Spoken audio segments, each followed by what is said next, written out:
Wetware Media presents Overcoming Perfectionism, Finding the Key to Balance and Self-Acceptance, written by Ann W. Smith and narrated by Janis Daddona. Copyright 2013 by Ann W. Smith. This recording is copyright 2013 by Wetware Media.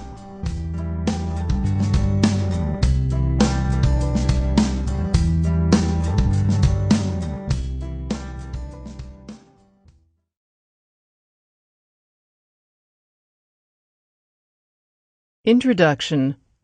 Writing a second edition of Overcoming Perfectionism has been an enjoyable and validating exercise for me.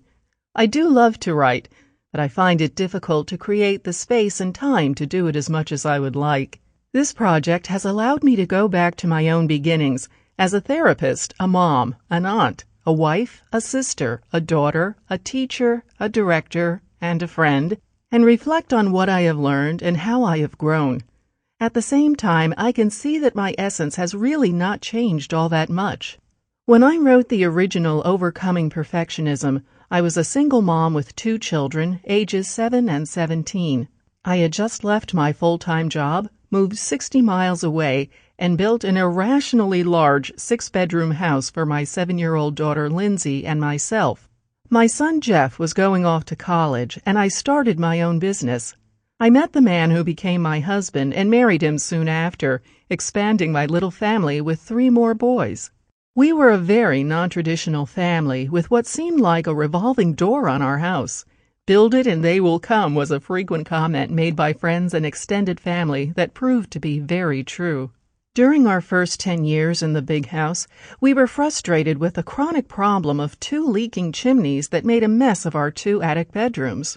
The builder brought in experts and tried everything the team could think of to fix the chimneys.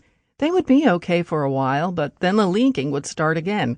At the 10-year point, we thought we had it permanently repaired. My husband helped me to expand my business during those years, and we were a good team. Through his career as a training director, he just happened to have the skills I lacked. This helped a great deal with my startup private practice and 5.5-day workshops. As we approached an empty nest, breathing a sigh of relief that our 5 children were almost adults, we considered selling the big house and downsizing. After months of preparing for the move and having many showings, we were forced to take the house off the market because the leaks in the chimneys returned and the house was just too big for most people.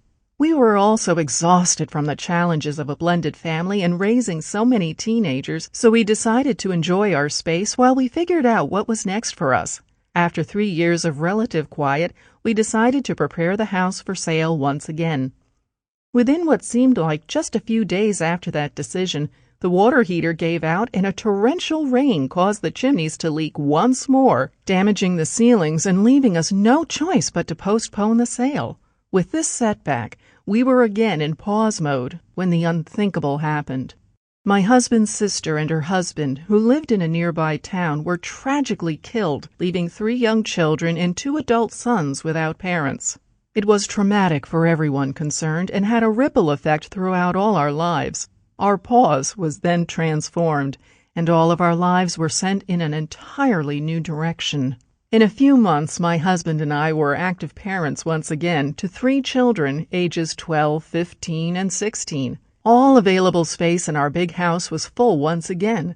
Then, much to our amazement, 1 week before the children arrived at our doorstep, a contractor we had not heard from in many months contacted us, saying that he had found a permanent solution to our leaking chimneys after 14 years of trial and error. We were so grateful to have what we later called our house that God built. And although it was a tough adjustment for all of us, the children got exactly what they needed. They were secure in their own dry bedrooms, and more important, they were safe and loved by a family that shared and understood the trauma they had experienced. We are thankful that we have not had a single leak in 7 years. Today, the youngest of my sister-in-law's 3 children is in his first year of college, and her oldest daughter was married last month. My husband and I are alone again, preparing the house for sale, we hope for next year. Our 6 grandchildren are... Sample complete. Ready to continue?